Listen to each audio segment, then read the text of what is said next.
안녕하십니까, 이민구 목사님.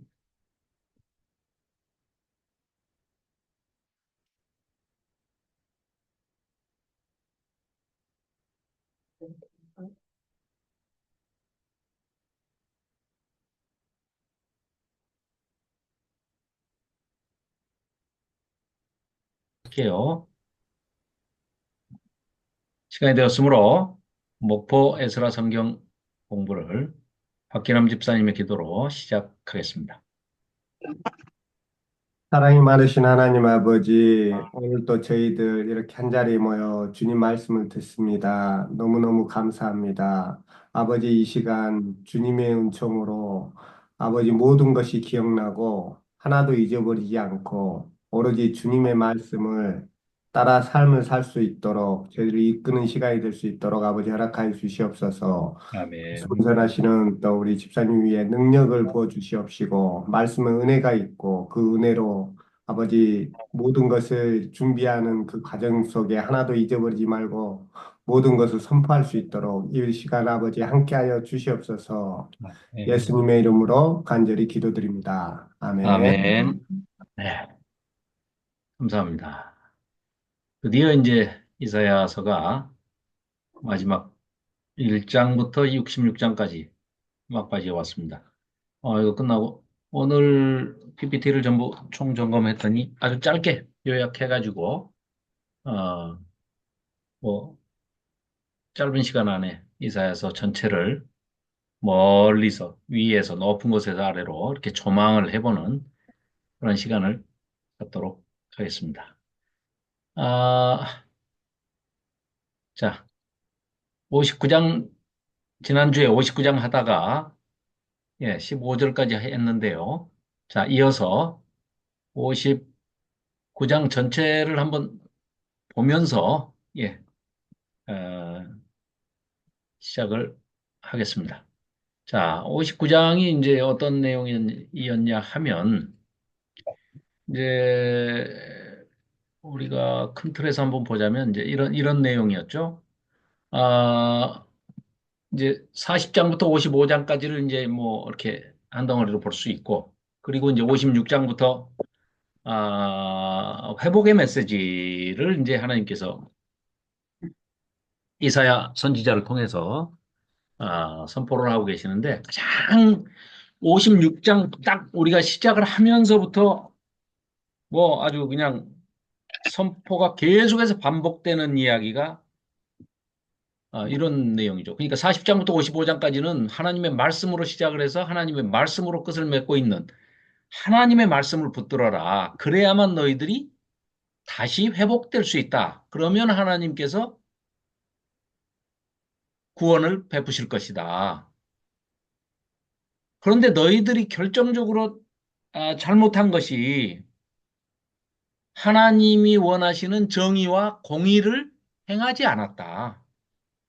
실천하지 않았다. 이 얘기를 끊임없이 선포하고 있습니다. 그러니까 56장이 40장부터 55장까지의 전체 내용을 다시 한번 압축적으로 요약하면서 이제 56장 이후에 선포될 그런 얘기들을 하고 있는. 그래서 지난번에 힌지 텍스트다. 아주 키포인트다. 56장 1절의 말씀이. 그 1절의 말씀이 이런 내용이잖아요. 여호와께서 이와 같이 말씀하시기를 너희는 정의를 지키며 의를 행해라. 제발 이거 해라. 미시파트. 예. 뭐 다른 거 필요 없다. 공의를 행해라. 공의를. 미시파티와 체타카, 쯔다카, 체다카. 공의와 의를 행해라. 그것만이 하나님께 돌아오는 유일한 길이다. 그러니까 뭐 종교적인 어떤 행동이나 제의적인 의식이나 이런 거 필요 없다. 금식도 필요 없다고 그러시잖아요. 좋아하지 않는다. 나 기뻐하지 않는다. 너희들이 할 일은 하나님이 원하시는 하나님이 기뻐하시는 하나님의 공의를 행하고 어려운 사람들, 주변에 섬겨야 할 이웃들을 돌보고 어, 네가 가진 모든 시간과 능력과 재물과 노력으로 사랑으로 정성으로 신실하게 섬겨라. 이것이 하나님이 원하시는 것이다. 요걸 하라고 이제 계속해서 얘기를 하는데, 이제 57장도 마찬가지죠. 의인과 악인을 대비시켜 가면서, 의인은 내가 구원하지만 악인은 반드시 심판하신다. 그러니까 심판과 회복의 메시지를 계속 대비해서 이렇게 보여주시죠. 그러면서 또 우상 숭배에 대해서 따끔하게 질타를 하시죠. 그리고 58장에서는 내가 기뻐하는 금식은 이런 것이다 하니까 하나님이 기뻐하시는 금식이 있나 보다. 아니요. 금식을 기뻐하시지 않는다. 하나님은 오로지 금식 같은 거 이런 거 하는 게 아니라 너희들이 줄인 자에게 배가 고픈 사람이 있으면 네 양식을 그 배가 고픈 사람한테 갖다 주고 헐벗은 사람이 있으면 옷이 두 벌 있으면 주어라. 그러니까 이런 내용들이 예수님이 오셔서도 그냥 선포하시는 말씀이 아니라 이사야서하고 시편의 말씀을 가지고 예수님도 그 말씀으로 선포를 하시는 거죠. 그러니까 뭐 나사렛 회당에 가서도 선포를 하실 때도 마찬가지고요. 팔복에서는 우리 이제 이따가 또 보시겠습니다만은 이사야서 61장 요런 데 가서도 보면은 주 여호와의 영이 내게 내리셨으니 그러니까 성령이 내리셨으니 이는 여호와께서 내게 기름을 부으사 가난한 자에게 아름다운 소식을 전하게 하려 하심이라 하는 이 이사야 선지자를 통해서 선포하신 하나님의 말씀을 예수님께서 인용해서 하시는 그런 장면을 볼 수가 있습니다. 그런 구원의 아름다운 소식을 전하는 그런 선포, 메시지 이런 것들도 다 이사야 선지자. 그러니까 지금 제2 이사야라고 하는 이 40장 이후 66장까지를 쓴 이 제2 이사야 선지자를 통해서 이제 이런 얘기를 하고 있는 것이지요. 그래서 59장에서는 이제 백성들이 이제 탄원을 하면서 되먹지 않은 탄원을 하잖아요. 59장에 보면은 아이고 하나님 우리 하나님 능력이 없는 것 같아 아무리 봐도 하면서 이제 이런 되먹지 못한 이런 얘기들을 하니까 하나님께서 내 이놈들아 여호와의 손이 짧아서 너희들을 구원하지 못한다고? 아니 내가 너희들 귀를 만들어 준 사람인데 너희들 기도 소리를 내가 귀가 없어서 못 듣겠냐? 내가 나이가 너무 많아서 하나님이 시력이 떨어져서 아니 저 청력이 떨어져서 뭐 보청기를 껴야 되는 줄 아느냐? 아니 이런 말씀을 하시는 거예요. 아니야 너희들의 구원이 더디고 너희들이 이렇게 그러니까 이제 백성들의 한타는 뭡니까? 10년 20년도 아니고 뭐 저 대한민국이라는 나라에는 35년 일제 식민지 밑에 살아놓고도 그 죽이네 살리네 지금까지도 이러고 있는데 아예 우리는 70년이 다 돼가는데 이게 뭡니까? 이게 뭡니까? 뭐 능력이 없으신 거죠 뭐 이러니까 하는 얘기가 내가 하나님인 내가 능력이 없어서가 아니라 너희들이 죄를 회개하지 않기 때문이야 하면서 너희 죄에 대해서 낱낱이 말씀을 하시면서 지금 56장부터 쭉 이어온 것이 뭐였습니까? 정의와 공의와 하나님의 의를 실행하지 않았다. 즉 신실한 삶을 에무나, 미시파트, 체다카 이런 하나님이 원하시는 신실한 삶을 살지 않았다. 그러니까 믿음이라는 것은 뭐 추상적인 개념이 아니고 행동이다, 행동. 이런 말씀을 이제 하시는 거죠. 그러니까 그런 얘기를 쭉 듣다가 아하 8절 9절에서부터 이사야가 제2 이사야가 깨닫고 하나님께 기도를 드리죠. 그러니까 9절에서 아하 그렇구나. 우리가 이게 우리 죄 때문에 이렇게 구원이 빨리 속히 이루어지지 않고 있구나 하는 것을 이제 깨닫게 되죠. 그게 이제 59장. 그래서 하나님께서 자기 백성을 회복시키지 않으시는 이유가 내가 힘이 없어서가 아니라 내가 듣지 못해서 너희들 기도에 응답하지 않은 게 아니라 너희 삶에 너희 죄 때문에 회복도 지금 더디되고 있고 구원도 더디되고 있는 거야. 너희들이 죄를 회개하고 돌아와야 내가 그 다음 일을 할 거 아니냐. 그러니까 하나님은요, 회개하고 자기 백성이 돌아오기만을 아주 손꼽아 기다리시는 분이죠. 돌아오고 회개하고 돌아오는 사람이 없으면 그 다음 사역을 못 하십니다. 인간들이 회개하고 돌아오지 않는데 강제로 천사들을 보내가지고 야 저것들 전부 강제로 회개시켜. 물론 하실 수도 있으시겠죠. 근데 성경에 기록된 바로는 단 한 번도 그렇게 하신 적이 없으시죠. 심지어는 예수 그리스도를 성령으로 잉태하사 동정녀 마리아에게 나시게 할 때 그 뭐 서너 살, 많으면 16살 먹은 마리아 소녀에게도 양해를 구하고 물어보시지 않습니까? 하나님께서. 천사를 보내서 수태고지를 하시면서 너 이렇게 되면 네가 죽을 수도 있는데 목숨을 잃을 수도 있는데 누명을 쓸 수도 있는데 억울한 일을 당해서 억울한 죽음을 당할 수도 있는데 너 처녀가 임신해도 괜찮겠냐? 하니까 네, 그렇게 하겠습니다. 굉장히 당돌해요, 마리아가. 그래서 목숨 걸고 그렇게 하겠다고 하니까 성령으로 잉태하게 하시는 거 아니겠습니까? 메시아를, 예수님을.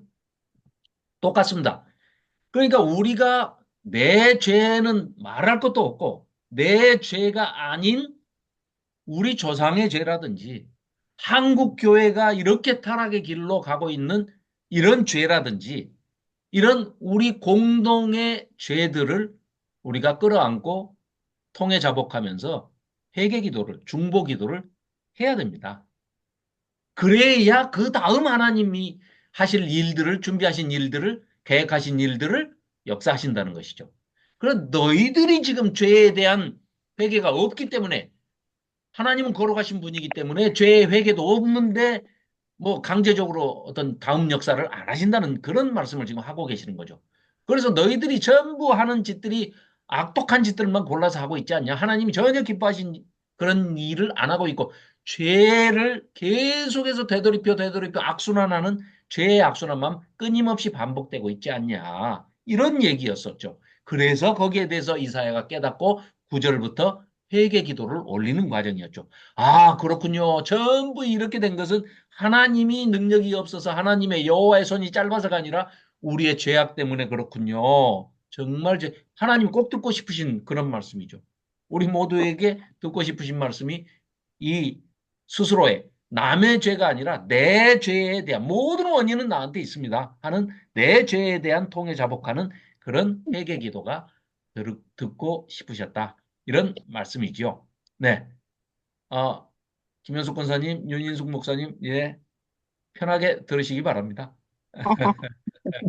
괜찮습니다. 네, 네. 제가 김장 절인 게 지금 와가지고 내놓고 오느라고. 잘하셨습니다. 예. 이민구 목사님 감사합니다. 자, 네.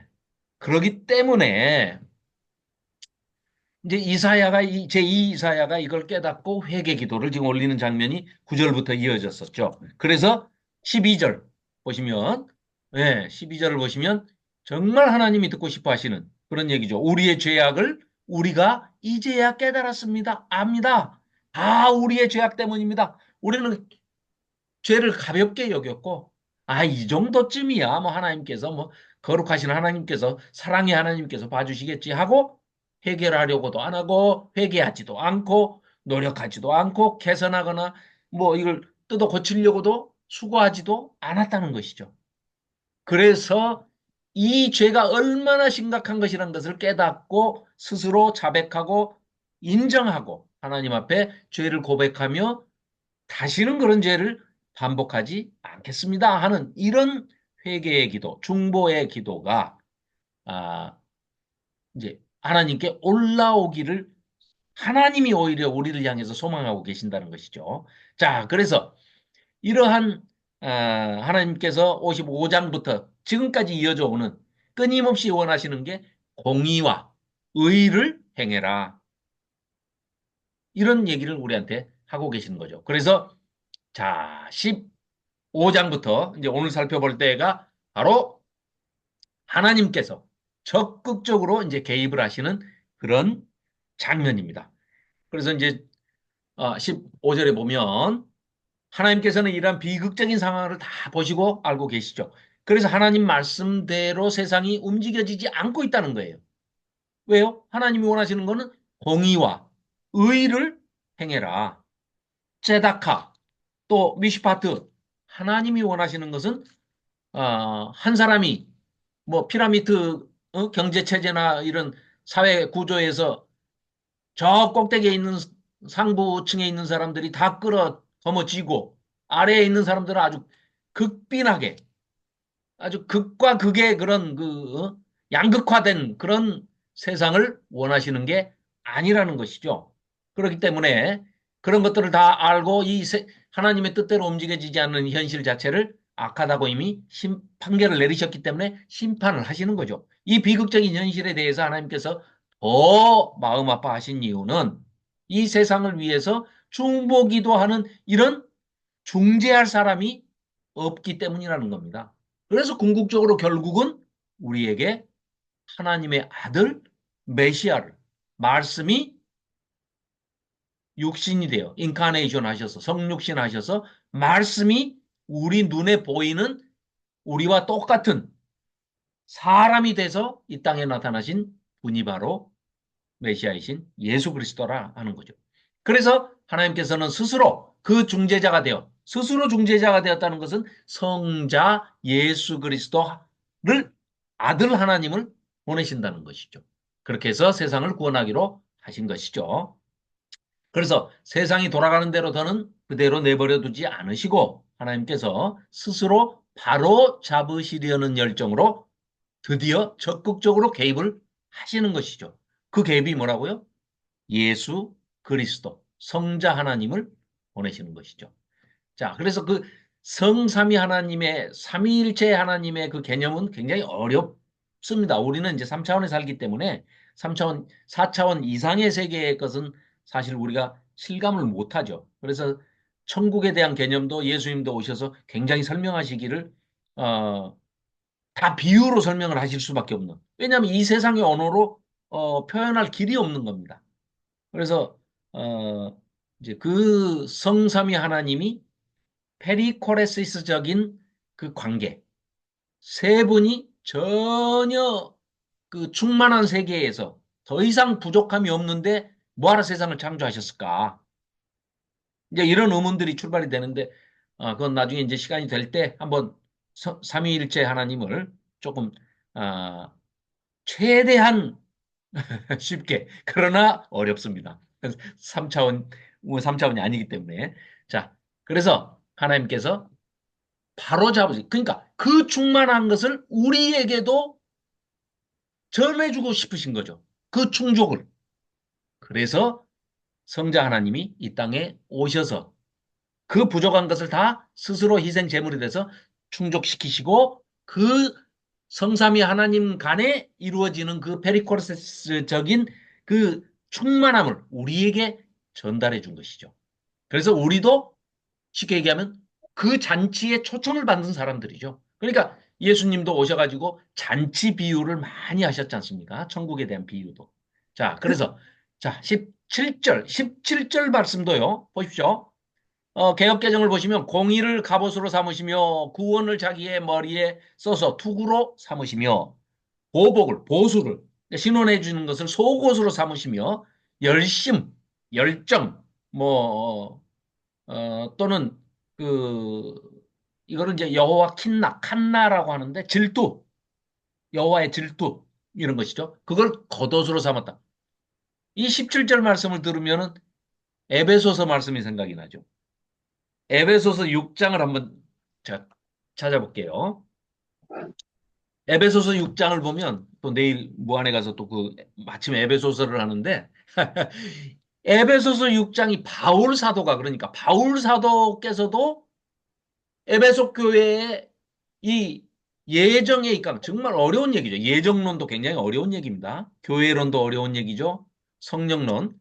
자, 이런 얘기를 하면서 교회론을 얘기를 하면서 6장 10절부터 조희정 집사님께서 한번 읽어 주시겠습니까?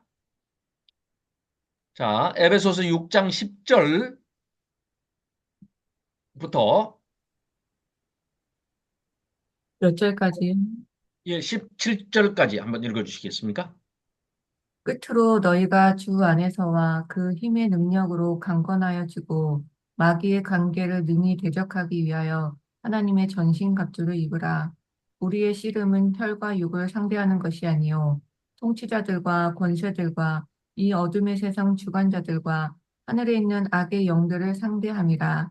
그러므로 하나님의 전신갑주를 취하라. 이는 악한 날에 너희가 능히 대적하고 모든 일을 행한 후에 서기 위함이라.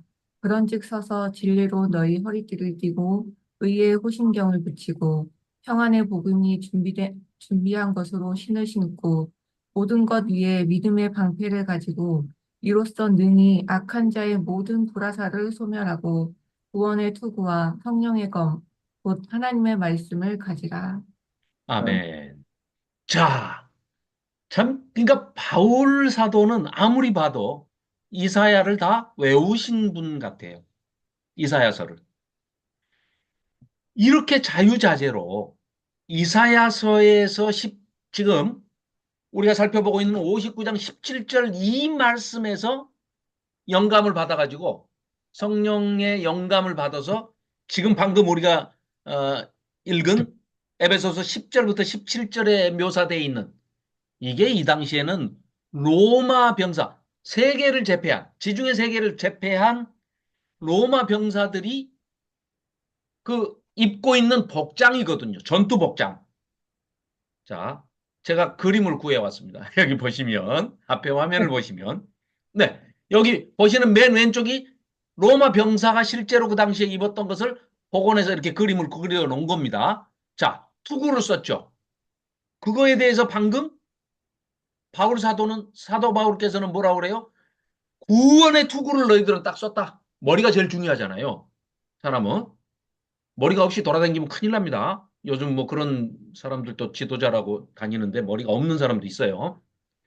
아무튼 그 머리를 보호해야 되는데 성령의 그러니까 구원의 투구를 쓰고 자, 이 왼쪽이 지금 로마 병사의 실제 당시의 그런 갑옷과 방패와 뭐 이런 겁니다. 그런데 또 지금 바울 사도가 얘기한 게 가슴, 가슴을 보호하는 그렇죠? 어, 흉배. 가슴을 보호하는 게 흉배죠, 흉배. 의의 흉배. 그리고 진리의 허리띠, 믿음의 방패, 성령의 검, 평안의 복음의 신발, 전투화. 이렇게 해라. 하나님의 전신갑주를 입어라 하고 이렇게 얘기를 했는데요. 자세히 보시면 나머지 이게 보십시오. 투구니 방패니 갑옷이니 허리띠니 뭐 평안의 복음의 신발 군화 워커니 이런 모든 것들이 무릎 보호대니 이런 거는요. 전부 방어용입니다. 방어용. 유일한 한 가지가 공격용인데 그게 뭡니까? 바로 성령의 검. 그렇죠. 그래서 이 성령의 검을 방금 뭐라고 그랬습니까? 17절에 가서 그 에베소서 6장 17절에 성령의 검, 곧 하나님의 말씀을 무기로 가져라. 나머지는 다 하나님의 성령의 도우심으로 다 보호해 주실 것이고 너를 네가 악령이나 악한 세력들, 권세 잡은 자들 이런 자들을 물리치기 위한 공격력 무기로는 성령의 검. 입에서 그러니까 예수님도 나중에 요한계시록에도 뭐라고 묘사가 됩니까? 입에서 말씀의 검이 나오죠. 검. 그러니까 이게 유일한 무기가 성령의 검입니다. 그래서 예수님도 오셔서 그 말씀을 하셨고. 그러면 자, 예수님도 오셔가지고 저기 사탄에게 시험을 받으사 광야로 가셔서 40일 동안 금식하시고 시험을 받으실 때 어떻게 하셨죠? 마귀를 물리칠 때 전부 하나님의 말씀으로 마귀를 물리치시지 않습니까? 그러니까 나머지는 다 방어용이고요. 유일하게 사탄 마귀 악령을 물리칠 수 있는 공격용 무기는 하나님의 말씀이다. 이거를 바울 사도가 어디에서 힌트를 얻었다고요? 이사야서 59장 방금 우리 읽은 17절 말씀에서 성령의 감동을 하심을 받아가지고 에베소서 6장의 10절부터 17절의 말씀을 이 내용을 지금 쓰고 있다. 이런 말씀입니다. 자, 그러니까 이 말씀이 영적인 상태가 네, 그 되어지지 않으면 그렇죠. 그 아브라함이 보는 것 같이 그 네, 행동을 했잖아요. 하나님 앞에서 삶을 살아내는데 이 네, 네, 네, 영적인 상태가 이렇게 되지 않으면 네, 그냥 네. 교회 왔다 갔다 하는 거거든요. 그렇죠, 그렇죠. 네. 네, 이게 실제적인 사건이 돼야 그게 성령에 살아서 그 이 사람을 성령님이 쓰시거든요. 네, 그렇습니다. 네네.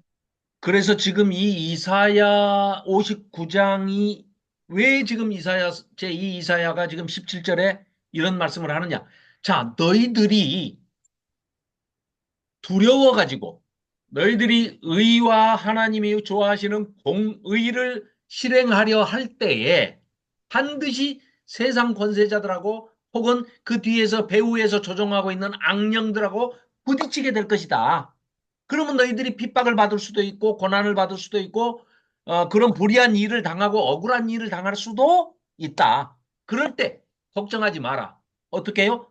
17절. 하나님께서는 마치 전쟁에 나가는 싸움터에 나가는 군인처럼 아까 그 그림에서 본 것처럼 정의를 갑옷처럼 입으시고 구원의 능력을 투구처럼 쓰시고 죄에 대한 심판을 겉옷으로 입으시고 열정을 망토처럼 이렇게 입으시고 악령들을 다 물리치신 분이기 때문에 너희들은 걱정하지 마라.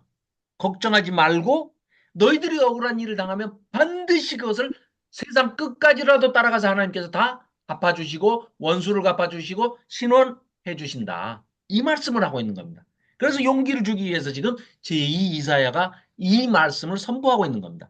18절 하나님께서는 하나님의 백성을 유혹하고 범죄하게 한 그 악의 세력에도 분노하시고 그 원수가 행한 대로 또 하나님께서 되갚아서 복수해 주실 것이다.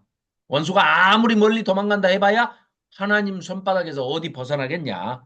세상 끝까지라도 따라가서 하나님께서는 복수하신다. 그렇죠. 그게 아까 여기 나왔던 뭐 보복, 보수, 뭐 이제 원수 보응 이런 것들이 여호와, 킨나, 칸나, 질투, 여호와의 열심, 뭐 이게 질투심 그런 겁니다. 자, 자기 백성을 한 명도 뺏기지를 않으신다는 얘기죠. 자, 그래서 온 세상이 하나님을 두려워하고 경외하게 될 것이다. 마치 메말랐던 계곡에 갑작스러운 폭우가 내려서 물이 무섭게 흘러가듯이 하나님께서 그렇게 강력하게 우리 인간의 역사, 세상사에 개입하실 것이다. 그렇죠. 예수님이 오시는 그 초림 때만 해도 역시 마찬가지입니다. 예수님이 오셔서 그냥 다 끝나고 다 이루어져 버린 건 아니지만 초림과 재림을 통해서 종말의 때에 하나님께서 이 인간의 역사에 강력하게 개입하셔서 악한 영, 그 배후에서 조종을 하는 사탄, 마귀, 그 졸개, 귀신들 이것들을 전부 제압하고 무적행에 가두시고 다시 시험하도록 잠깐 풀어놓으셨다가 거기에 미혹되지 않은 사람들 전부 다 건져내셔서 하나님의 백성들을 구원하신다. 이런 역사들이 이미 우리 눈앞에서 펼쳐졌기 때문에 우리의 구원은 그래서 이미와 아직의 그 사이에서 그 중간에서 점점 성화와 칭의와 또 우리의 구원을 이루어가는 그런 하나님과의 관계에서는 뭐 그러니까 칭의 우리를 의롭지 않지만 의롭다고 칭해 주시는 거는 이거 법정 용어입니다. 그래 너 죄 없어 하나님께서 선포해 버리시면 무죄. 오늘 뭐 이재명 씨는 뭐 집행유예를 받았던데 코미디들을 하고 있습니다 정말. 아이고 참. 그 칭의는 하나님의 법정에서 법정 용어로서 너 죄 없어 의롭다. 죄가 있죠. 우리는 죄가 없을 수가 없죠. 그렇지만 하나님께서 의롭다 해주시는 겁니다. 그리고 또 하나님께서 가족의 이론으로서 우리를 양자로 입양을 하시잖아요. 예수님을 통해서. 그러니까 양자 삼아 주시고 아들 삼아 주셨다는 얘기죠. 그러니까 우리가 아버지라고 부르지 않습니까? 그러니까 그리고 또 원죄에서 건져주시면 네. 원죄에서 구원해 주시는 거잖아요. 그렇죠, 그렇죠. 원죄에서 네. 내가 짓는 자범죄 말고 네. 이 고의로 습관적이고 하나님을 반복적이고 의도적으로 고의적으로 음, 짓는 고범죄, 자범죄 이런 것들은 음. 계속해서 안 지으려고 노력을 하면서 혹시라도 실수로 짓게 되면 우리가 그때마다 통해 자복하고 회개 기도를 해야 하는 것이고 원죄 자체를 죄 없다라고 칭의해 주시는 거죠. 그러면 우리는 그게, 네, 그게 하나님의 전적인 의로 된 거잖아요. 그렇습니다. 그렇습니다. 그 거룩하신 하나님이시기 때문에 네, 아브라함한테 주어주신 의, 칭의. 맞습니다. 맞습니다. 그래서 아브라함이 믿음의 조상이 된 것이죠. 세상. 예. 그래서 이제 우리는 하나님이 거룩하시기 때문에 내가 거룩하니 너희도 거룩해라 하는 그 하나님의 말씀에 따라서 그 명령하심에 따라서 우리는 성화의 과정을 가는 것이죠.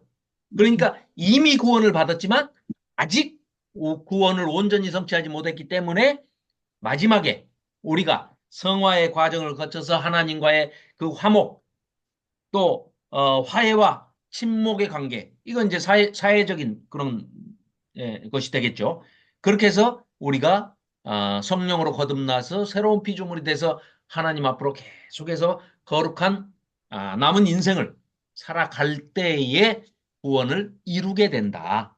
이런 얘기죠. 그러니까 행위 구원하고는 전혀 차원이 다른 지금 얘기이죠. 그렇죠? 자, 그래서 하나님께서는 이렇게 말씀을 하십니다. 자, 강력하게 역사에 개입을 하실 것인데 내가 보내는 중재자, 곧 메시아이신 예수 그리스도가 하나님의 아들 하나님이 이 땅에 오셔서 구원자가 돼서 오실 것이다. 나의 거룩한 땅에 임할 것이다. 이 세상의 악하고 음란한 죄에서 떠나 회개하는 자들에게는 그 구원자가 구원의 역사를 이루실 것이다. 이런 얘기입니다. 자, 이어서 또 하나님께서 말씀하십니다. 그렇게 내가 보낸 중재자, 곧 구원자에게로, 메시아에게로 나아가는 자들과 그들과는 내가 새로운 언약을 맺을 것이다. 놀라운 얘기죠. 새 언약을 맺으신다는 겁니다. 하나님께서. 우리가 이 앞전에서 55장 이후에서 살펴봤듯이 유대인만이 아니고 이방인들까지도 또 성전에 들어가지 못하는 여자, 이방인, 또 어떤 장애를 가지고 있는 그런 사람들까지도 유대인들 장애를 가진 사람뿐만 아니라 이방인들까지도 전부 하나님께서 구원해 주신다는 그런 얘기를 하셨기 때문에 새로운 언약을 맺으시는 겁니다. 지금 유대인들과의 시내산에서 모세하고 맺었던 그 율법의 언약이 아닌 새 언약을 벌써 여기서 말씀하고 계시는 겁니다. 59장 21절에서. 그래서 새 언약을 내가 맺을 것이다. 그 새로운 언약이라는 것은 어떤 언약이냐 하면 나의 영, 하나님의 영, 성령님이시죠. 하나님의 영과 하나님의 말씀이 로고스고 로고스가 육신이 돼서 이 땅에 오신 분이 성자 예수 그리스도시니까. 성삼위 하나님이 지금 다 거론이 되고 있죠.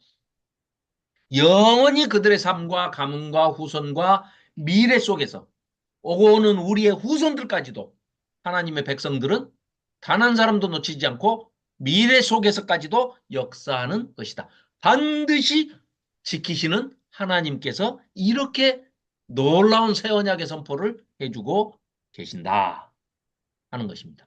자, 그리고 이제 59장이 끝나고 60장. 60장에서는 이제 전혀 분위기가 이제 좀 달라집니다. 그러면 어떻게 달라지는지 60장 이제 보시면 여기 60장, 61장, 62장 이 세 장은 시온, 예루살렘에 대해서 예루살렘을 이제 의인화해 가지고 사람으로 이제 표현을 하십니다.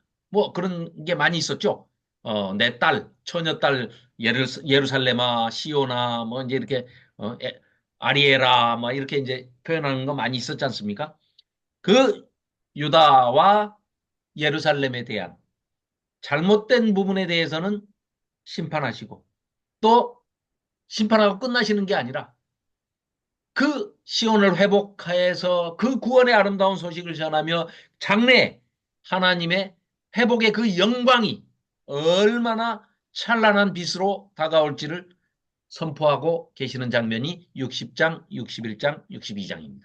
자, 읽어보겠습니다. 짧으니까 우리가 이제 읽어보면 자, 하나님의 빛을 받은 하나님의 백성아, 이제 그 빛을 세상에 비추어라. 그 목적을 위해 하나님의 빛, 곧 하나님의 영광이 너희 위에 임한 것이다. 우리는 스스로 빛을 이렇게 발광할 수는 없죠. 의의 빛을 발광체는 비추라는 네, 얘기잖아요. 그렇죠, 그렇죠. 반사해서 비추는 것이죠. 우리는 하나님의 형상으로 창조된 우리 인간들, 하나님의 백성들이 하나님의 빛을 우리가 반영하는, 반사하는 거울 같은 존재들이죠. 통로가 되는 존재들이고, 빛이 전해지는 통로죠, 통로. 그래서, 자, 보아라. 이 현실을 보아라. 온 세상이 어둠 속에 있다. 영적으로는 다 죽은 사람들이 이 세상에 살고 있는 거 아니겠습니까? 이 어둠에 갇혀 있는 이 세상을 그 빛이신 하나님이 예수님이 오셔서 구원자로 오셔서 빛을 비추이시기 때문에 거기서 어둠에서 해방이 되는 포로에서 억눌린 자들이 포로에서 해방이 되는 그런 역사가 일어나는 것이죠. 그래서 하나님께서 주신 너희는 너희 빛이 아니라 하나님께서 주신 하나님의 빛을 아멘. 우리가 반영하는 그런 거울이 되고 음. 또 바로 하나님의 영광을 온 세상에 우리가 아주 전파하는 그런 통로가 되는 나타내는 그런 통로가 되는 사람들이 바로 하나님의 자녀들이다. 우리들이다. 그러니까 자, 이 66장을 전체를 놓고 말씀을 드릴 때 이사야서 66장 전체에서 앞부분에는 왕을 제1 이사야는 왕을 비교를 할 때 정신 나가 나아스하고 그래도 하나님께 매달리고 울며 기도했던 히스기야 두 왕을 딱 대조시켜 가지고 대비 대꾸 키아즘 구조로 딱 보여주면서 이렇게 우리한테 어떤 걸 선택할래 하고 보여주셨죠. 그 다음에는 하나님의 종을 통해서 그랬더니 놀랍게도 40장 이후에 종을 얘기하시는데 그 종이 세상에 뭐 고레스도 다 하나님이 기름 부으신 종이라고 깜짝 놀랐지 않습니까 우리가?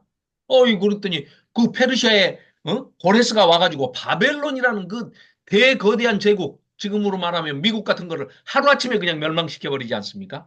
그런 종을 통한 구원 사역에 대한 것을 우리한테 보여주시고 하는데 거기에는 놀랍게도 어떤 종이 계셨습니까? 우리의 구원주 되시는 예수 그리스도도 종으로 소개가 되고 있고 이스라엘 백성도 단수 종으로 소개가 되고 있는데 56장부터 이제 마지막 66장까지는 종들 복수로 소개가 됐지 않습니까?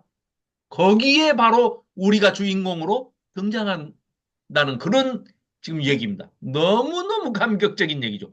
그러니까는 유대인만 구원이 있는 줄 알았더니 뭔 소리야. 이사야서에서 벌써 이방인의 구원까지 하나님이 다 계획하신 거야. 그리고 놀랍게도 말 안 듣는 유대인들 이 자기 백성 이스라엘 백성들한테는 천년왕국까지도 얘기를 하시고 새하늘과 새 땅까지를 얘기하십니다. 놀라운 그런 구원의 시온의 구원과 회복에 대해서 엄청난 큰 넓은 그런 스펙트럼을 보여주고 계시는 것이죠. 그러니까 이게 이 이사야서가요. 참 어마어마한 책입니다, 사실. 네. 그 다루고 있는 내용이 참 엄청나죠. 자, 60장 이어서 보겠습니다. 그러면 온 세상 나라들과 지도자들이 너희가 반사하고 통로가 된 그 하나님의 빛과 영광으로 온 세상 나라들과 지도자들이 전부 인도되어 올 것이다. 그러나 이제 아직 그런 건 이루어지지 않았죠. 예수님이 초림하셨을 때도 이루어지지 않았죠. 지금 우리가 종들인 우리, 이방인인 우리, 교회를 이루고 있는 예수님이 교회의 머리가 되시고 우리가 그 지체가 되는 우리, 이 교회가 지금 그 역사를, 그 일을 하고 있는 것이죠. 좀 시원찮긴 해도 지금 하고 있는 것입니다. 자, 그래서 너희 눈을 들어서 사방을 봐라. 온 세상이 함께 모이고 온 민족이 함께 다가오게 될 것이다. 그렇죠? 예수님 재림 때는 이런 모든 것들이 다 이루어진다는 얘기죠. 자, 그래서 가장 먼저 너희의 빼앗긴 자녀들이 회복되어 돌아온다. 너희의 잃어버린 미래가 돌아오게 된다. 그것을 보고 너희 얼굴은 봄처럼 밝아지고 말할 수 없는 감격에 사로잡힐 것이다. 그 다음으로 물질적인 회복이 이어지고 그림의 떡이라고만 생각했던 그 땅에, 이 땅에 모든 귀하고 아름다운 가치들이 너희에게 다 풍성하게 다 주어지고 풍족하게 될 것이다. 이제 회복의 메시지를 지금 전하고 있습니다. 최고급 운송수단인 낙타, 낙타와 최고급 물품인 금과 유향이 굉장히 비쌌던가 봐요. 뭐 지금도 비싸지만 너희에게 주어지리라. 이것은 사치와 향락이 아니라 하나님께 예배하고 찬양하기 위해서 주어진 물질들이다. 너희들 사치하고 쾌락 즐기라고 그거 주는 게 아니다. 자, 최고급 양, 그걸 계달의 양이라고 그럽니다. 양과 순양, 바이오세 순양을 너희에게 주시는 이유도 사치하고 향락하고 뭐 쾌락 즐기라고 그게 아니고 육신을 위해 먹고 마시기 위함이 아니라 하나님의 제단에 제사를 드려서 하나님께 영광을 돌리고 찬양하고 찬송하고 경배를 드리라고 이렇게 하시는 것이다. 이런 얘기를 하고 계시는 겁니다. 접속이 끊어졌어요? 접속이 아, 계속 불리하고 안 좋던데. 그랬군요. 예, 예. 지금 괜찮아요? 지금 괜찮아요. 네. 자, 8절입니다. 마치 구름이 몰려오듯 비둘기들이 무리를 지어 보금자리로 돌아오듯 또 수많은 배들이 항구를 떠났던 배들이 다시 항구로 돌아오듯이 너희들도 예루살렘으로 이제 돌아가야지. 자, 60장을 한번 우리 가지고 있는 성경을 한번 봐보십시오. 1절부터 보시면은요. 형광펜이 있으시면 너라는 2인칭 혹격 대명사 너, 내, 내, 노 목사님이 세신 것이 42개, 저는 셌을 때 41개 나오던데, 하나 빼먹었는 모양입니다. 노 목사님 42개라고 그러니까, 우리 그냥, 안 쉬어보고 그냥 믿으십시오. 42번 나온답니다. 그, 너가 누구냐, 이게, 너가. 도대체 누구를 너라고 한 거냐? 예루살렘을 의인화해서, 그 회복될, 그 영광이 회복될, 예루살렘을 너라고 의인화해서 지금 이렇게 부르고 있습니다. 그러니까 뭐 엄청나게 많이 나오죠. 60장에만 뭐 42번인가 나온다고 그래요. 자, 저 멀리 있는 섬들과 가장 먼 땅에 사는 다시스 사람들까지 배, 금과 은, 그리고 아름다운 보물을 싣고 와서 하나님께 예배하고 예물로 드리려고 온 세계에서 이제 지금 전부 예루살렘으로 온다는 얘기는 뭐겠습니까? 뭐 유대인 잘났는가 보려고 간 게 아니고 예루살렘에는 하나님의 성전이 있기 때문에 그 성전에 예배를 드리고 찬양과 찬송을 드리기 위해서 아주 귀한 물품들을 금은 보화들을 가지고 와서 예물을 가지고 와서 예루살렘으로 몰려든다 하는 것을 지금 이렇게 상징적으로 은유적으로 비유적으로 지금 표현을 하고 있는 겁니다. 그래서 그들이 보이지 않는 하나님을 볼 수 있게 된 것은 하나님의 영광을 드러내는 하나님의 백성이 영광스럽게 그 고생을 했던 이스라엘 백성들이 회복이 되고 또 예루살렘으로 돌아가서 예루살렘 성전을 회복하고 다시 하나님께 정상적으로 예배가 드려지고 또 하나님을 정상적으로 예배하고 찬양하고 찬송하는 이런 하나님의 백성들이 영광스럽게 돌아온 것을 보기 때문이다. 그래서 다 몰려든다는 겁니다. 그래서 이방인의 순례 사상이라는 것이 그런 것이죠. 그게 언제쯤 이루어지겠느냐? 지금 우리가 이 땅에서 살고 있는 동안에 지금까지는 이루어지지 않았죠. 그런데 이제 이따 62장 넘어가서 이제 쭉 보시면 새하늘과 새 땅 이제 천년왕국을 묘사할 때 보면 그런 세상이 반드시 펼쳐지게 예수님께서 재림하시는 전후에 그런 일들이 반드시 이루어진다 하는 것을 미리 제2 이사야를 통해서 이렇게 선포하고 있는 겁니다. 자, 그래서 이전에는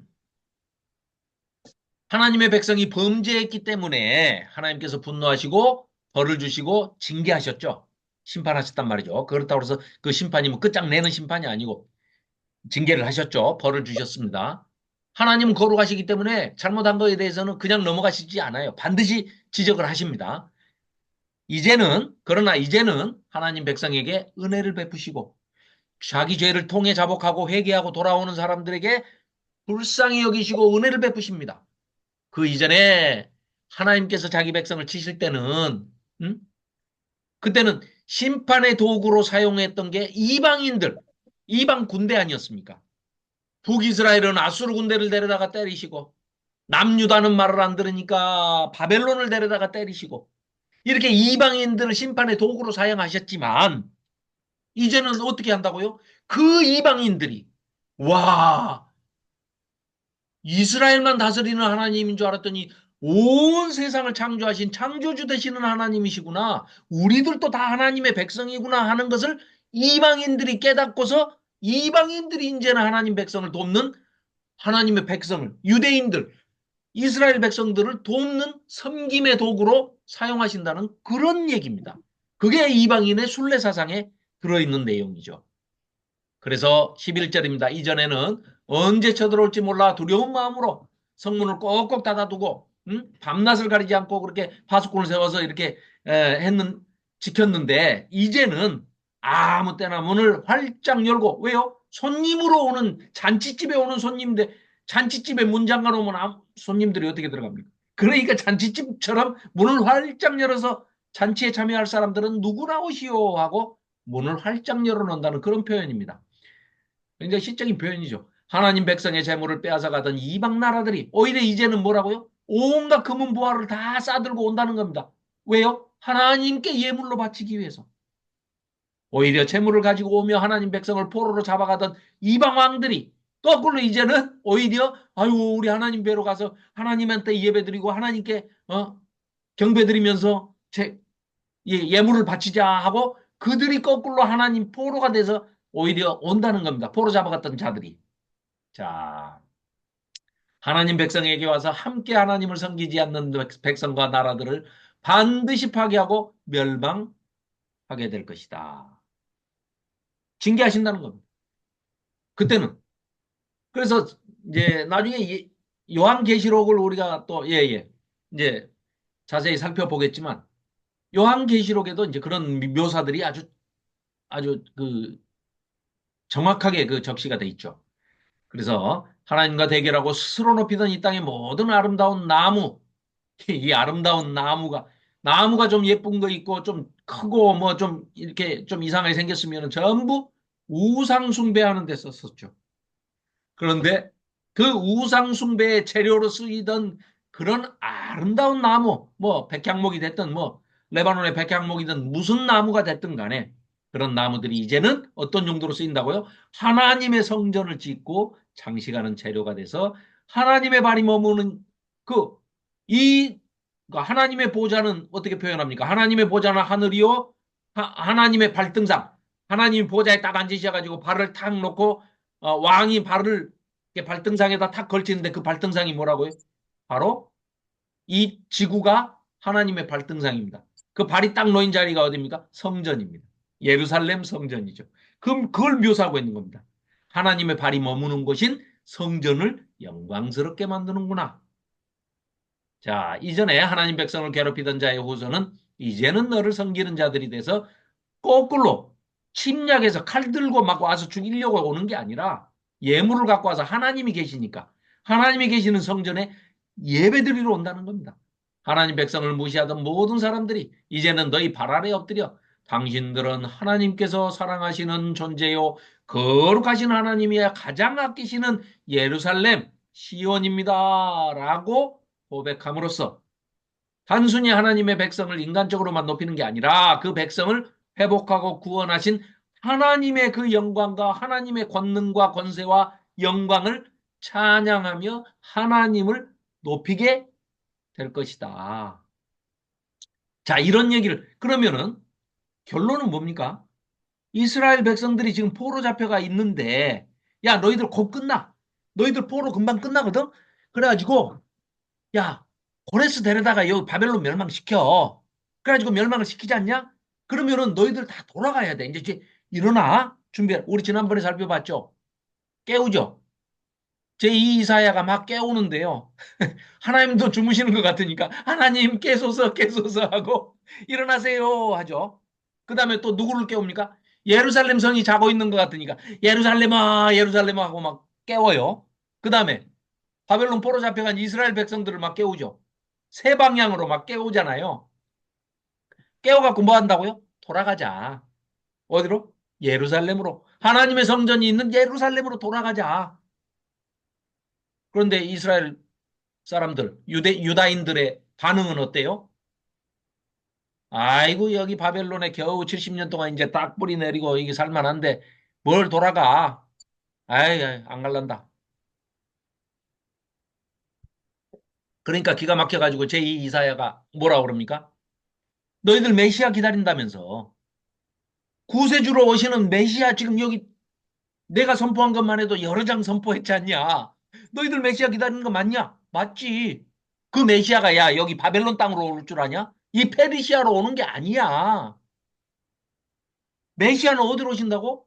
시온성 예루살렘 성으로 오시잖아. 그러니까 우리가 돌아가서 메시아를 맞이할 채비를 해야지. 무슨 소리냐? 아이고 오면 뭐 그때 생각해 보지 뭐. 아이고 뭐 지금 온 건 아니잖아. 가고 싶지 않아. 거기 가봐야 예루살렘에 가봐야 하나님의 성전도 다 불타버리고 뭐 아무것도 없는데 거기 가서 뭐를 하냐? 우리 살 집도 없지 않냐? 또 이방인들이 사마리아 사람들이고 뭐 이방인들 잡족들이 전부 섞여가지고 그 시온성 예루살렘 성을 다 차지하고 우리 가봐야 살 집도 없어. 안 가.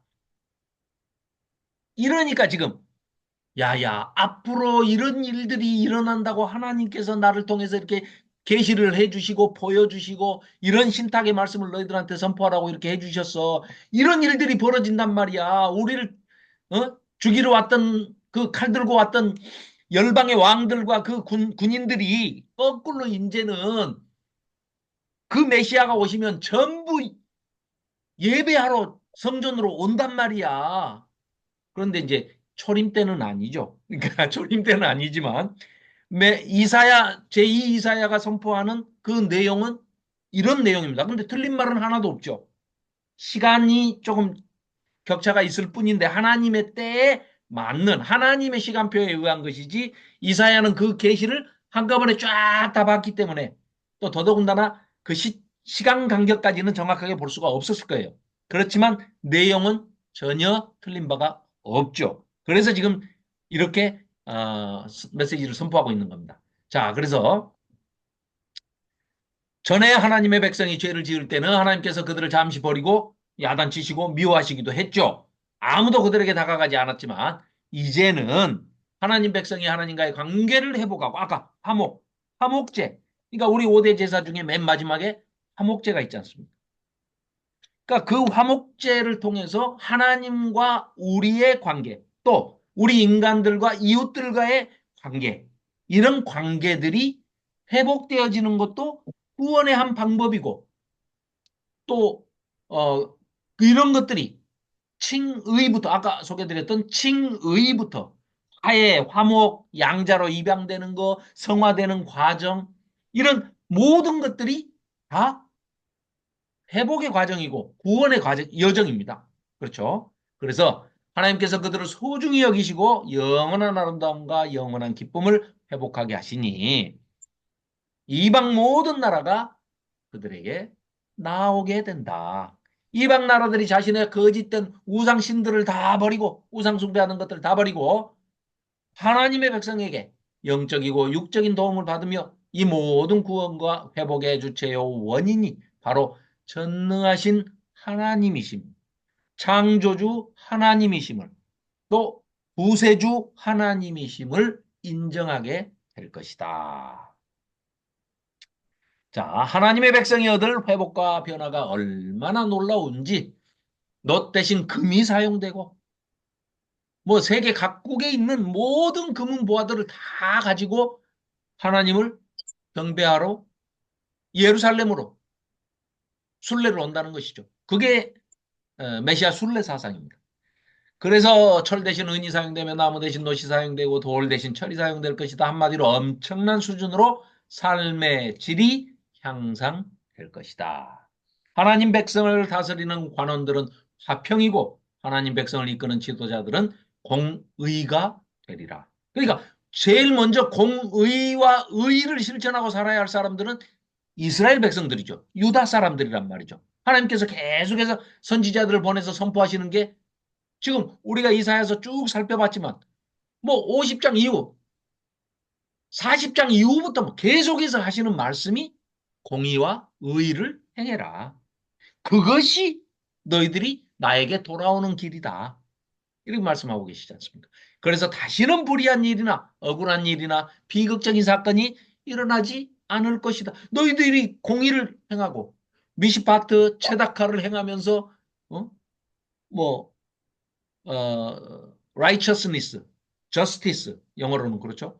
그런 것들을 너희들이 하면 하나님께서 당연히 보호해 주시죠. 그 얘기입니다. 너희는 그러니까 서로 우리 성벽은 구원이며 우리 성문은 찬송이다 하고 노래할 것이다.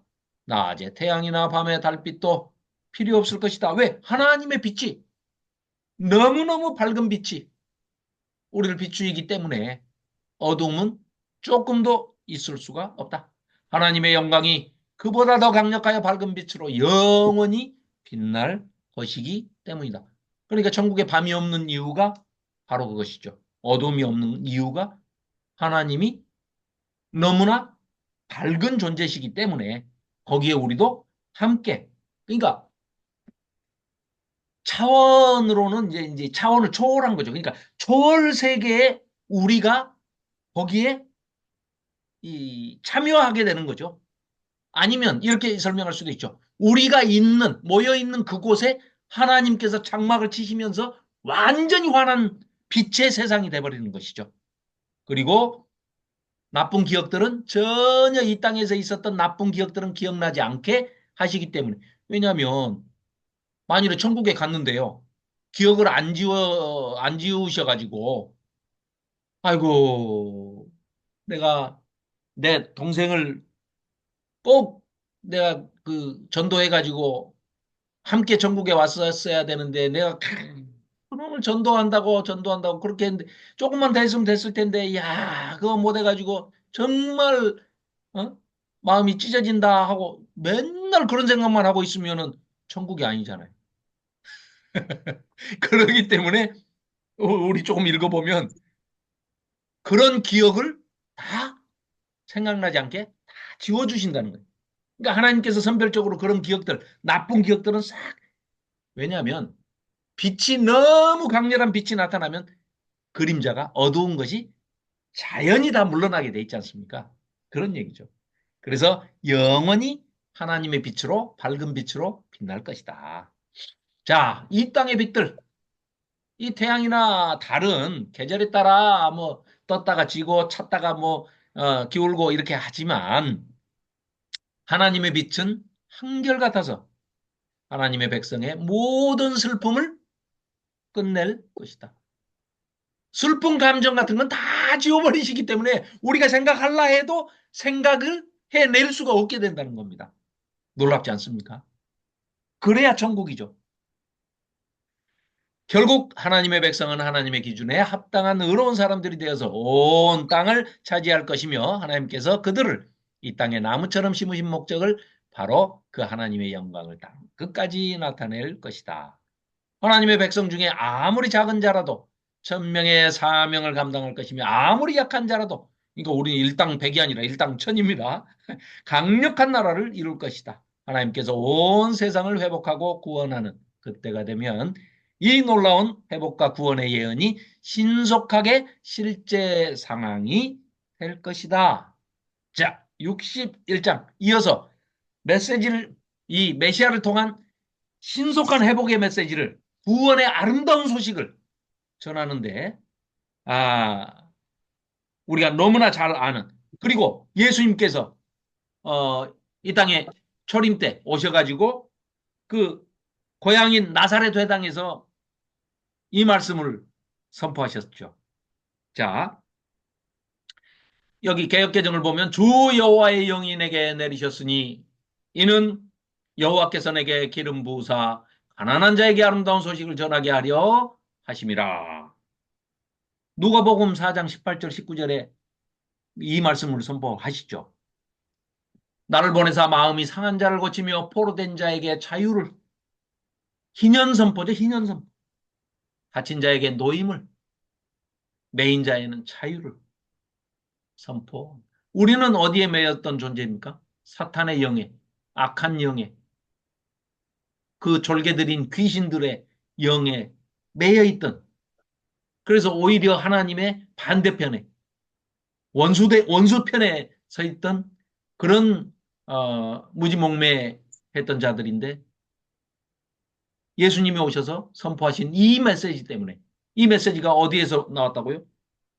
이사야 선지자를 통해서, 제2 이사야 선지자를 통해서 61장 1절에 선포된 이 말씀을 예수님께서 오셔가지고 초림 때 나사렛에서 선포하신 그 말씀을 통해서 우리가 하나님의 자녀가 되고 예수님이 머리시고 그 지체가 되는, 몸을 이루는 교회의 일원이 된 것이죠.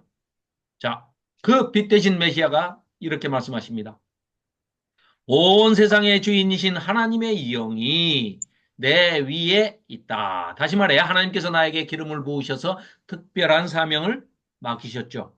그렇죠? 그러니까 예수님은 왕이시면서 또 기름 부음 받으신 왕이시면서 또 대제사장이시면서 우리의 목자 되시는 그런 분으로 지금 오신 거 아닙니까?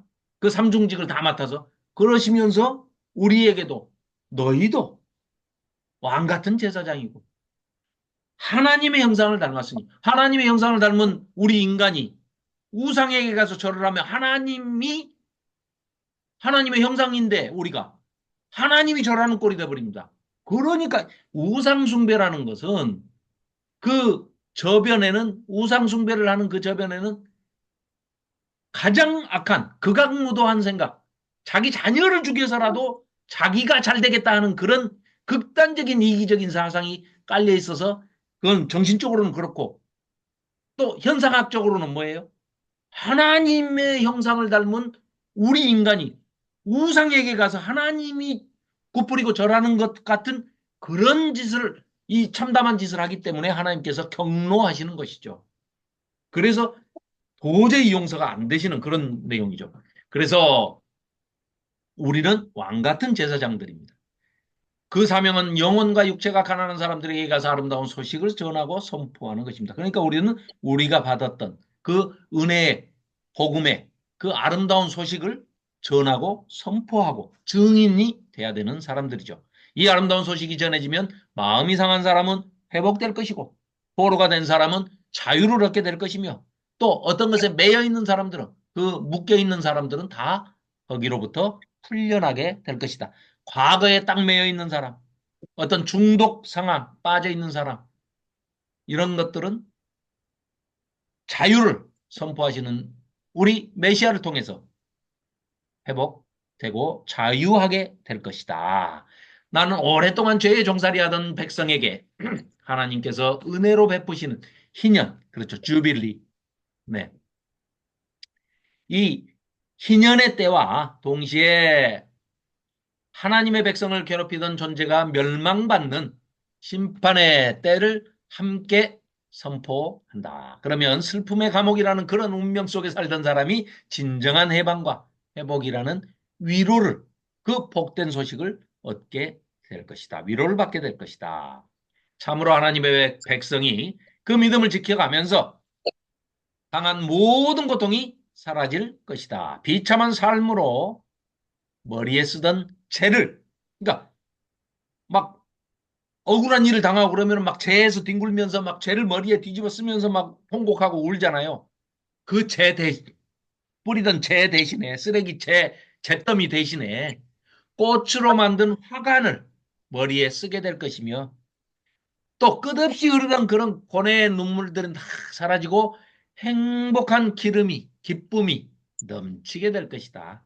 근심의 옷을 벗고 찬송의 옷을 입을 것이고 메말라 죽어가던 나무 같던 삶이 하나님의 동산에 심긴 곱고 아름다운 꽃나무가 되어서 초하류가 되어서 하나님의 영광을 드러내는 존재로 세상 만인들로부터 인정을 받게 될 것이다. 다 부러워하는 그런 존재들이 우리는 될 것이다.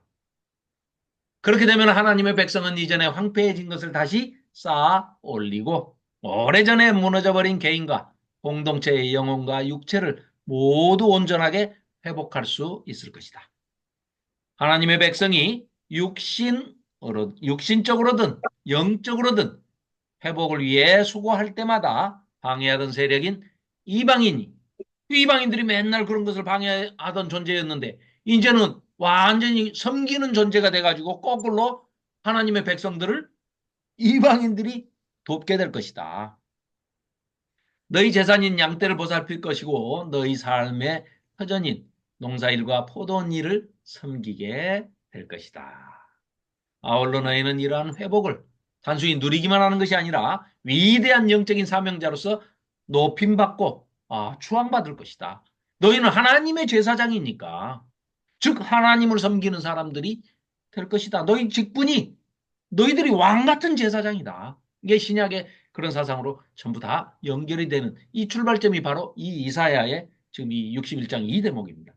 제사장과 레위인이 하나님과 사람들 사이에서 중보 역할을 감당하면서 그러니까 우리는 폰티팍스, 막시무스 뭐 폰티팍스라고 하잖아요. 하나님과 인간 사이에 중개하는 다리 놓는 자. 우리가 그런 제사장입니다.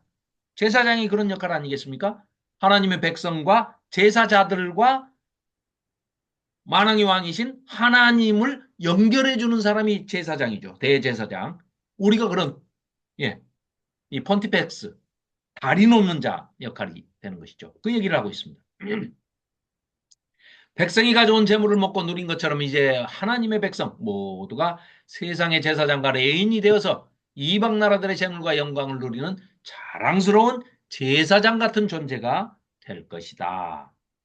너희가 지난날 당한 수치보다 몇 배 더 많은 보상을 받게 될 것이며 지난날 당한 그런 수모와 능욕과 수치를 더 큰 행복으로 얻게 될 것이다. 너희가 사는 이 땅에서 갑절의 축복, 곧 장자의 축복을 받을 것이며 장자는 유산을 받을 때, 상속을 받을 때 다른 장자를 제외한 다른 동생들의 다른 형제들의 두 배를 받습니다. 아시죠?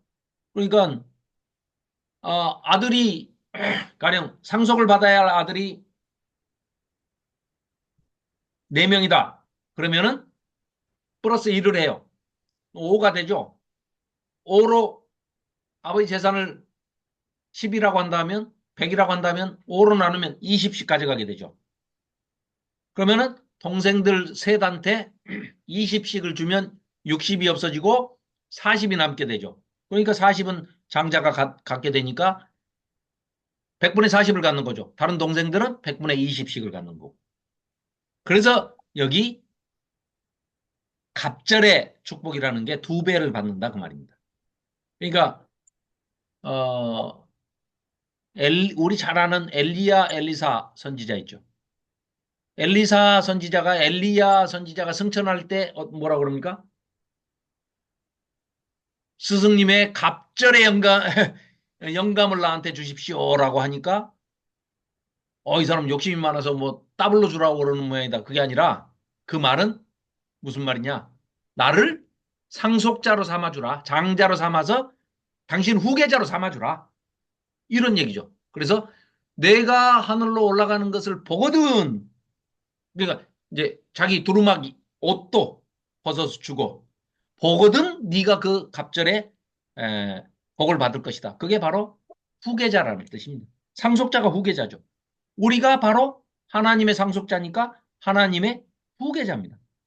그러니까 예수님의 후계자예요. 우리가. 그래서 장자의 축복을 받을 것이며 그것이 일시적인 쾌락이 아니라 영원한 기쁨을 누릴 것이다. 너희는 아마도 정말 이런 일이 일어날 수 있을까 이렇게 생각을 할 거야. 그렇다면 이 모든 구원과 놀라운 회복을 계획하고 역사하시는 하나님의 말씀을 계속해서 한번 들어봐라. 뭐라고 하시는지. 참으로 나 하나님은 세상 모든 것을 바로잡기를 간절히 원하며 반대로 세상의 악하고 불법한 일을 지극히 미워한다. 그러니까 아까도 말씀드렸지만 40장 이후 뭐 계속해서 지금까지 이어지는 게 핵심 키워드가 뭐라고요? 공의와 의를 행해라. 그게 내 백성이다. 그게 종들이다. 내 종에서 메시아 종에서 종들로 확산돼서 확장돼서 늘어나는 것이 그 중에 우리가 교회, 우리가 종들에 속하는 거죠. 그러니까 56장 이후 66장까지 주인공이 누구라고요? 바로 우리입니다. 교회를 이루고 있는 우리가 종들이죠, 종들. 그래서 계속해서 56장부터 끊임없이 의로운 삶을 실천해라.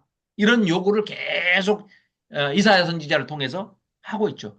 그런데 이 백성은 실패를 했어요. 실패했으니까 하나님 버리시냐? 아니야. 그래도 내가 너희들을 회복시킬게. 제발 말을 듣고 돌아와라. 그리고 예루살렘으로 돌아가자. 시온으로 돌아가자. 시온을 회복시켜가지고 너희들 구원을 거기서 그곳에서 이루자. 메시아를 내가 보낼게. 이런 말씀을 지금 계속 하시는 거죠. 자, 그러시면서 그래서 악한 일에 대해서 철저히 갚아주며 너희들이 억울한 일을 당하면은 반드시 하나님께서 다 갚아줄게. 신원해줄게. 억울한 일 없도록 해줄게. 영원히 함께할 것을 약속하고 또 그 약속을 반드시 지키시는 하나님이니까 걱정하지 마라. 하나님이 절대 거짓말 안 하신다. 믿어라. 하나님이 살아 역사하신다는 증거를 하나님의 백성을 통해서 하나님이 다 밝히 드러내실 거야. 지켜봐라. 그래서 하나님의 백성과 후손이 어떤 나라와 장소에 어디에 있든지 그들을 통해서 하나님의 축복과 역사가 나타나게 할 것이다. 이를 통해서 세상 모든 사람이 하나님께서는 하나님의 백성을 참으로 복 주시는구나 하는 것을 누가 봐도 알 수 있도록 그 욥과 같은 사람들 마찬가지죠. 욥에게 그런 고난과 핍박이 사탄 때문에 이제 그런 일들이 벌어졌지만 끝까지 참고 하나님을 신뢰하고 믿는 그 욥에게 결국은 마지막에 두 배의 갑절의 회복을 시켜주시지 않습니까? 이런 것들을 뭐 욥뿐만이겠습니까? 모든 하나님의 백성을 마지막에는 참으로 복 주신다는 것을 모든 사람 누구나 봐도 인정할 수밖에 없는 그런 일들이 벌어지는 것이죠. 그게 언제입니까? 종국사적 종말에 가서는 뭐 말할 것도 없고요. 예, 이 땅에서 우리가 조금 뭐 힘들고 현실적으로 물질적으로 뭐 이런 게 있다 손치더라도 그게 그럼 하나님으로부터 뭐 버림을 받은 것이냐 저주받은 것이냐 전혀 그렇지 않다는 거죠. 우리는 이미 하나님으로부터 구원의 언약 백성으로서 양자가 됐죠. 하나님 아들 됐죠. 아들, 딸이 됐죠. 또 의롭다 칭함을 받았죠. 그리고 성화의 과정에 들어서서 지금 하나님의 백성으로서 그 길을 가고 있죠. 그것만 해도 우리가 누리는 복이 어마어마하게 크다는 거죠. 지난주에도 말씀드렸지만 노 목사님 하시는 말씀. 하나님 자녀 됐으면 다 된 거지. 더 뭘 바라냐. 네가 하나님 되려고 그러냐. 위험하다 위험해. 인간은 뭐가 되고 싶다, 뭐를 하고 싶다, 뭐를 가지고 싶다, 이 세 가지 욕심, 그거만 내려놔도 세상이 줄 수 없는 하나님이 주시는 평강 가운데서 복된 기쁨을 누리면서 살 수 있다. 네, 그렇습니다. 자, 그러자 이사야로 대표 삼은 하나님의 백성이 한 사람처럼 화답을 합니다. 응답을 합니다. 내가 하나님으로 말미암아 크게 기뻐하고 내 영혼이 은총 입어 뭐 찬양 불렀나 보죠. 나의 하나님으로 인하여 즐겁도다. 그리고 진짜 그럴 것이지. 마치 신랑이 아름다운 모자를 쓰고 신부가 아름다운 보석으로 장식한 후에 느끼는 그 행복처럼 나에게 구원의 옷과 빛나는 의의 망토를 입히셨기 때문이다. 여기 또 이 전투복이 아니라 이제는 전투할 일이 없으니까요. 전쟁할 일이 없으니까 다 이겨놓으신 전쟁이니까 이런 것들이 결혼식의 예복으로 이제 비유가 되는 것이죠. 은유가 되는 것이죠. 자, 그래서 얼었던 땅에서 싹이 나오고 동산에 심었던 소중한 씨앗에서 움이 돋아나듯이 주인 대신 하나님께서 우리 인생의 소망과 회복의 미래를 열어주셨다. 그러므로 온 세상이 삶을 바로잡고 하나님께 찬양을 돌려드릴 것이다. 자, 드디어 62장에 가서는 이제 60장, 61장, 62장 이 세 장이 시온의 회복과 영광을 말씀한다고 그랬죠. 그래서 하나님께서 말씀하십니다. 나는 예루살렘 시온 곧 나의 백성과 그들이 예배하는 땅을 위하여 가만히 구경만 하고 있지 않아. 예루살렘을 위하여 쉬지 않고 일할 것이다. 졸지도 주무시지도 않는 우리 하나님 아버지께서 그래서 나의 백성과 그들이 예배하는 장소가 온전하게 회복되기를 마치 빛이 비추듯이 선명하게 할 것이다. 횃불이 타오르듯이 예루살렘의 구원을 확실히 느끼게 할 것이다.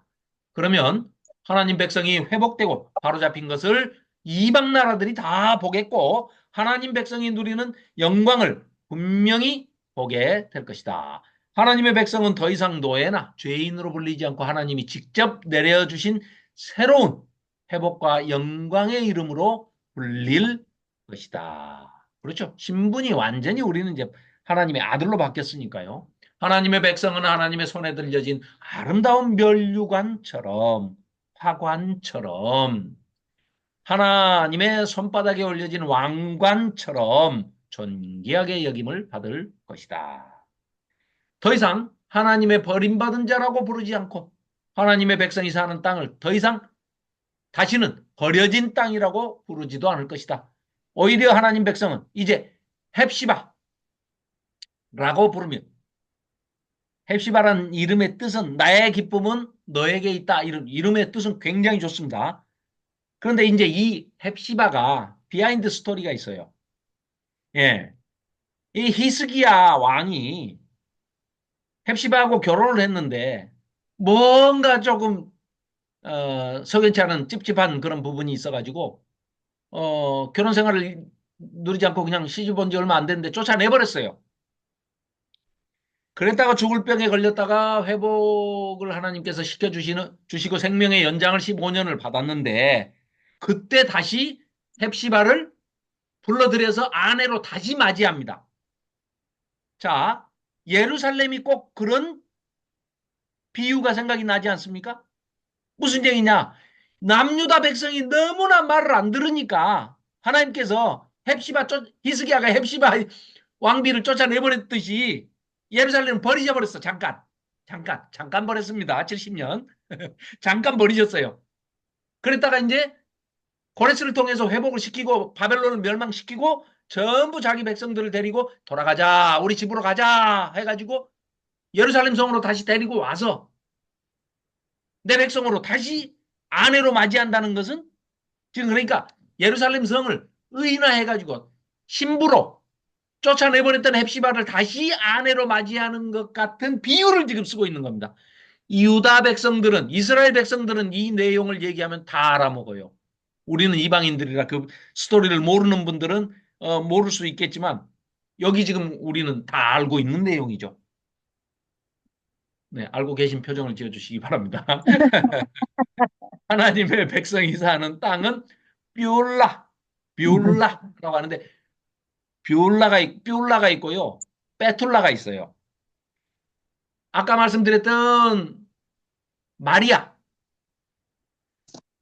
성령으로 잉태된 처녀 아이 마리아, 예수님의 육신의 어머니가 된 그 마리아는 베툴라예요. 베툴라. 그 당시에 처녀는 베툴라라고 그래요. 여기 지금 헵시바를 뷰라라고 한 것은 결혼한 여자. 우리 한국말로 정서적으로 아주 쉽게 얘기하면 아줌마, 애기 엄마를 베툴라라고 그럽니다. 그래서 하나님 백성이 사는 땅은 베툴라, 임자 있는 사람, 결혼한 사람, 신랑이 누구라고요? 하나님께서 신랑 되신다 이 말이에요. 라고 부를 것이다. 그래서 하나님께서 예루살렘을 자기 신부라고 하시면서 내 아내야 예루살렘 성을 향해서 지금 그런 말씀을 하고 계시는 겁니다. 다시 말해 하나님께서는 당신의 백성을 마치 결혼식을 치를 때 신랑이 아내를 부르는 태도로 받아주시고 백성만 그렇게 하시는 게 아니라 예루살렘 성전도 내 아내야. 예루살렘 성도 내 아내야. 예루살렘 사는 내 백성들도 내 아내야, 내 신부야. 이스라엘도 내 신부야. 더 나아가서 이방인이지만 교회의 일원이 된 너희들도 내 백성이 있기 때문에 너희도 내 신부야. 이런 내용입니다. 자, 5절입니다. 젊은 남자가 젊은 여자를 만나 결혼하듯이 너 하나님의 백성을 지으신 분이 너를 아내로 맞이할 것이다. 신랑이 신부를 너무나 좋아하고 사랑하듯 하나님께서 너를 얼마나 사랑하시는지 너로 인하여 기뻐하실 것이라. 와, 참, 네, 어마어마한 얘기죠. 자,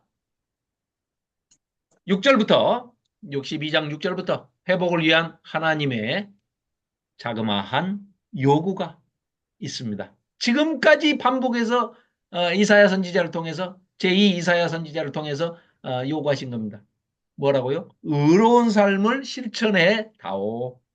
다른 거 없다. 금식 기도 뭐 이런 거 제사 야야야야 나 필요 없다. 너희들이 어떻게 살면 좋겠다고?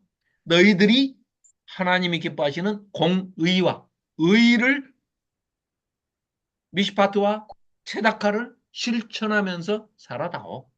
이 얘기입니다. 자, 하나님께서 이어서 말씀하십니다. 예루살렘아, 내 백성아, 내가 지금까지 너의 성벽 위에 파수꾼을 세워줬다. 다시 말해, 내가 영적인 지도자, 선지자들을 끊임없이 보냈지. 그들이 너희에게 밤낮 가리지 않고 성실하게 하나님의 말씀을 전하도록 했고, 나 하나님을 향하여 늘 깨어 있으라고 내가 얘기했지. 그토록 나는 너희를 결코 잊지 않고 등에 업은 아기를 잊어버리는 엄마도 있겠냐마는 설사 자기 아기를 잊어버리는 엄마가 있다 손치더라도 나는 너희들을 내 손바닥에 새겼기 때문에 잊어버리지 않는다. 너희들 내가 눈동자처럼 지켜보호하고 있다. 성실하게 하나님 말씀을 전하도록 했고, 도전했다. 그토록 나는 너희를 잊지 않고 기억하여 내 마음에 두고 있다. 하나님께서 잊지 않고 기억하는 너희는 마찬가지로 앞으로도 너희를 잊지 않고 기억하시도록 그분을 향해서 항상 깨어 있어야 한다. 다시 말해서 하나님께서 당신의 백성 예루살렘을 온전히 회복하시고 그들을 통해서 온 세상이 하나님 앞으로 다 나아오는, 그래하여 하나님을 경배하고 예배하고 찬양하는 그런 날이 올 때까지 너희는 하나님께서 쉬시지 못하도록 열정을 품도록 열심을 내시도록, 아니면은 여호와의 질투, 아까 말씀드린 여호와 칸나 그런 질투를 느끼실 수 있도록, 이 말은요 쉽게 얘기하면 아까 그 말씀드린 그겁니다. 우리가 내 잘못은 말할 것도 없고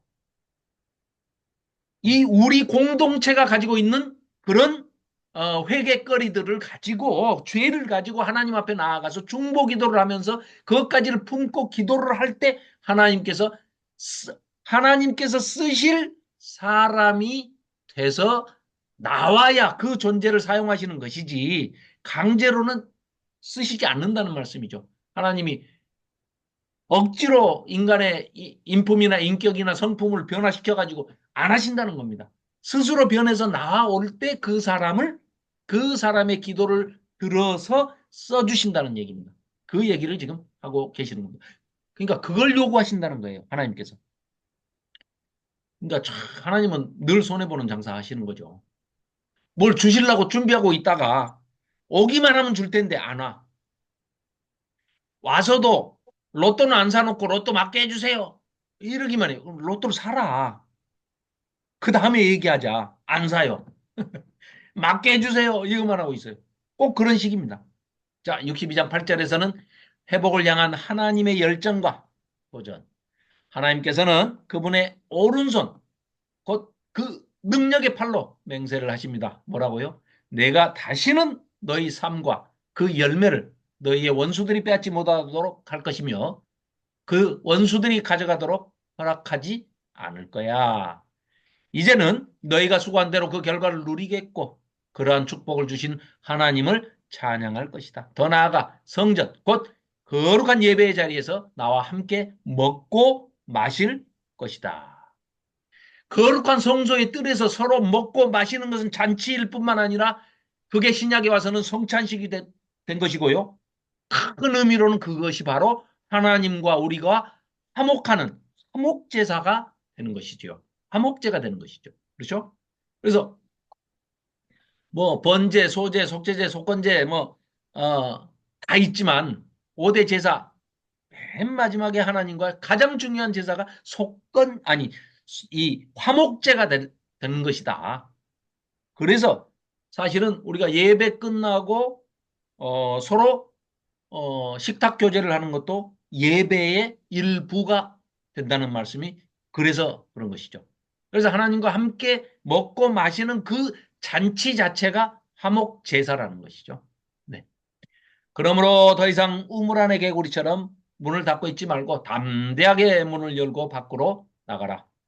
하나님의 백성을 회복시키는 그 위대한 사명의 길을 만들고 온 세상 사람이 함께 구원받아 이제 하나님의 소원이죠. 하나님의 소원은 모두가 구원받으면 좋겠지만 그건 이루어지지 않는 소원이죠. 네. 구원받을 자만 구원받게 돼 있습니다. 그러니까 더 이상 미루지 말고 나와라. 찾고 찾으면 하나님이 만나 주신다. 하나님 앞으로 나올 수 있도록 깃발을 만들어 흔들어라. 하나님께서는 사랑하는 딸과 같은 하나님의 백성에게 세상 끝까지 나아가도록 이렇게 도전하신다. 자, 보아라. 내가 너희를 회복할 구원자로 올 것이다. 이 회복과 구원의 사역에 동참하는 너희에게 나는 선물을 주고 그에 합당한 상을 내릴 것이다. 그렇죠. 상급이 있다는 것이죠. 그러면 온 세상 사람이 너희를 보고 와, 저들은 하나님의 거룩한 백성인데 세상에나 하나님께서 구원하신 존재들인데 저들은 하나님께서 아주 간절히 원하시고 갈망하는 사람들인데 하나님께서 절대로 포기하지 않고 세상의 저 사람들을 향해서 하나님께서 내 아내야 또 저 성을 향해서 내 아내야 내 신부야 이렇게 하시네. 와, 하나님의 신부, 하나님의 아들, 딸, 하나님의 자녀가 되었다. 하나님의 백성이다. 하나님의 사람이다. 라고 온 세상 사람들이 그걸 부러운 눈치로 쳐다보면서 인정하게 될 것이다. 아직은 아니죠. 네. 이렇게 해서 62장까지 살펴보았고요. 이제 뭐 짧은 장들입니다. 63장, 4장도 뭐 짧고 65, 66. 다음 주에는 끝낼 수 있고요. 총정리하는 PPT는 오늘 다 만들어 놨습니다. 24페이지짜리로 아주 간단하게 만들었습니다. 그러나 보시면 정말 마음에 드실 겁니다. 자, 시간이 되었으므로 오늘은 여기까지 하고 네, 실력이 없으면 시간이라도 잘 지켜야 된다는 말씀을 명심하고 그래요. 뭐 조금 오늘은 여유가 있으니까 뭐 혹시 궁금하신 내용 뭐 질문하셔도 됩니다. 혹시 뭐 조희정 집사님, 박기람 집사님, 조호연 집사님, 김경숙 집사님, 네, 뭐 혹시 뭐 궁금한 거 있으시면 마이크가 안 켜졌습니다. 이 대목에서 질문하는 사람은 바보라고. 빨리 끊을까요? 네, 알겠습니다. 네, 알겠습니다. 그러면은 뭐 워낙 설명 말씀을 잘 드렸기 때문에 질문이 없는 걸로 하고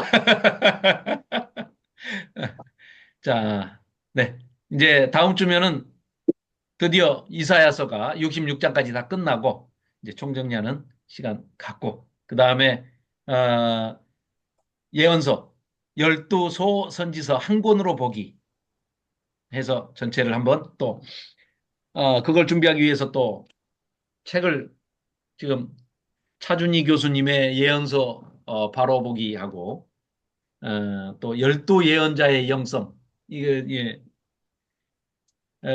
뭐 아무튼 네 권의 책을 지금 어, 준비해 놓고 뭐 읽고 있는 중입니다. 정리를 해서 열두 선지서를 한 권의 책으로 보는 묘미도 정말 새로운 깨달음을 많이 주고 있습니다. 그래서 네. 아무튼 열심히 준비하겠습니다. 준비하고 오늘 공부는 이것으로 마치겠습니다. 하영자 전도사님 기도해 주심으로 오늘 성경 공부를 마치겠습니다.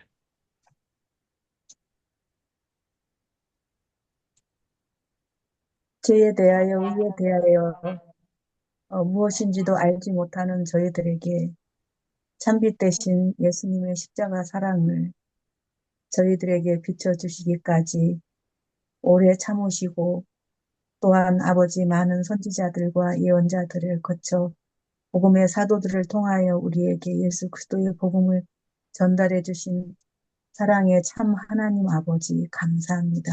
아멘. 오늘도 우리가 하나님을 아바 아버지라고 부를 수 있는 것은 예수 그리스도의 대속의 은혜가 있었기에 하나님을 우리가 아버지라고 부르고 살아가고 있사오니 우리가 복음을 전할 때에 우리의 아픔이나 또한 우리의 옳은 행동이나 아버지 이것이 앞서는 것이 아니라 우리의 첫사랑 되신 예수님께서 우리를 사랑해 주셔서 죄에 대하여 의에 대하여 구별하여 알게 하시고 그리스도의 사랑 안에 머무르는 그러한 성결한 사랑을 우리에게 입혀주신 그 사랑이 더욱더 앞설 수 있도록 우리의 자아를 날마다 죽일 수 있는 은혜를 부어 주시옵소서. 아멘. 그래서 우리를 택하여 주신 그 하나님의 거룩하신 사랑이 사도 바울처럼 우리 안에서 늘 아버지여 우리가 높임을 받는 것이 아니라 우리가 높임을 받고자 하는 것이 아니라 하나님의 의의를 높이고자 하는 낮아지는 저희들이 될 수 있도록 진리의 성령님 늘 동행하여 주시옵소서.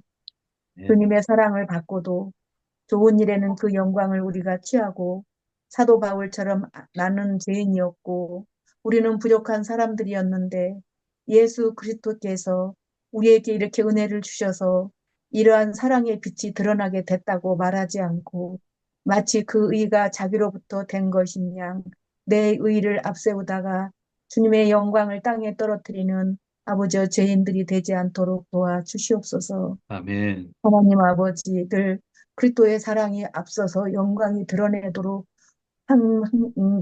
요한처럼 아버지 하나님 우리는 새하여야 되겠고 예수 그리스도는 흥하여야 되겠다는 그러한 믿음의 마음을 가지고 아버지여 근신한 마음을 가지고 이 악한 세대를 시간을 아껴가며 잘 살아갈 수 있는 저희들 되도록 진리의 성령님 아버지 늘 도와주시고 간섭하여 주시옵소서. 아멘. 말씀을 준비하시는 집사님 외에도 늘 의로우신 주님이 늘 주장하여 주셔서 아버지 하나님의 의가 늘 드러나는데 충만한데 붙잡혀 사실 수 있도록 도와주시옵소서. 아멘. 우리 모두가 주님의 성령 안에서 예수 그리스도께서 우리를 택하여 주신 그 순전한 사랑 안에서 서로 다투지 아니하며 서로 낮아지기 위하여 감싸주며 한 주간을 지내는 저희들 되도록 도와주시기를 바라오며 아멘. 예수 그리스도의 이름으로 기도드립니다. 아멘. 아멘.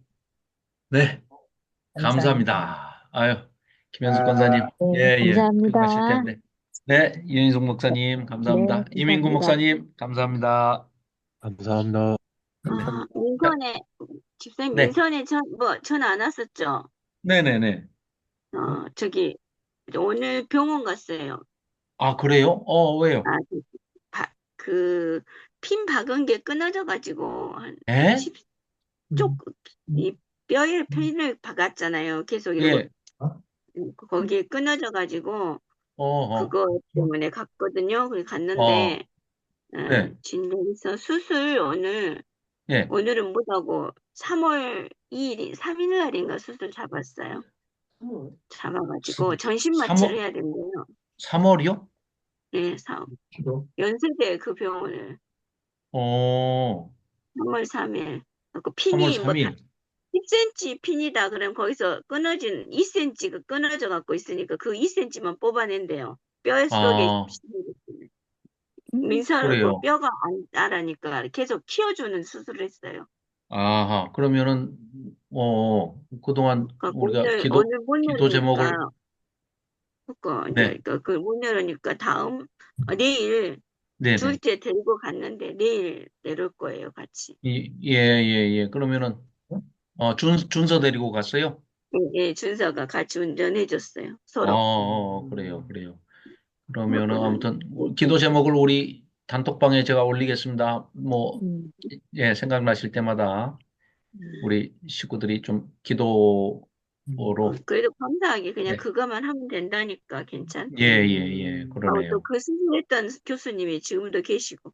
아, 다행이네요, 다행이네. 예, 예, 집도 하신 분이 아직 예, 예, 계셔서, 예. 예. 예, 의료 대란이라 막, 저기 하던데. 아유, 그렇죠. 저를 수술했던 집도 하신 교수님이 의료 대란 때 제일 먼저 그냥 휴직계를 내고 음, 나가셨는데, 1년 만에 다시 돌아오셨어요. 네, 그래가지고 천만다행입니다. 아무튼, 민서를 위해서, 어, 생각나실 때마다 기도를 좀, 예, 부탁드리겠습니다. 자, 늦은 시간까지 고생 네. 많으셨습니다. 다음 주에 감사합니다. 뵙겠습니다. 네, 네. 네, 감사합니다. 예, 수고하셨습니다. 예, 감사합니다. 다음 주에 뵙겠습니다. 네, 다음 주에 만나요. 네, 다음 주에 뵙겠습니다.